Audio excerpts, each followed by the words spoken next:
तर शिंदेचे आमदार संजय गायकवाड यांनी पोलिसांवर गंभीर आरोप केलेत। महाराष्ट्र पोलीस अकार्यक्षम असून 50 लाख पकडून 50,000 दाखवतात असं गायकवाड म्हणतात। तसेच पोलिसांनी हरामीपणा केला नाही तर सगळं काही नीट होईल।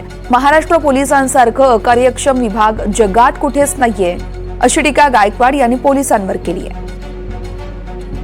अरे पोलीस सारखं तर अकार्यक्षम डिपार्टमेंट भारतात म्हणजे आपल्या जे महाराष्ट्रात हे जगात कुठेच नसेल। पोलीस डिपार्टमेंट म्हणजे कोणताही शासनाने कायदा केला की यांचा एक हप्ता वाढला। यांनी कधी एखाद्या ठिकाणी रेड केली 50 लाख कधी पकडले हे 50,000 दाखवतात। राज्यात मध्ये खरोखर या देशातल्या पोलिसांनी इमानदारीने जर काम कधी केलं, याने कधी म्हणलं नाही 1 वर्ष बघतो मी काहीच हरामीपणे करणार नाही, इमानदारीने ड्युटी करीन, तर सगळे सुतासारखे सरळून जातील।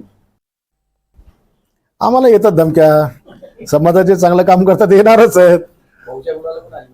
हो, मृत्युंजयला पत्र, त्याला तर पत्र झालेलं आहे। हा, माझ्या मुलापर्यंत पोहोचायच्या आधी तिला पहाडाचा सामना करावा लागणार आहे का? सोपं आहे का? पोलीसवाले काय करू शकत नाही। माझ्या घराची गाडी उडवायचा प्रयत्न केला, काय चौकशी झाली पोलिसांकडून? काहीच झाली नाही।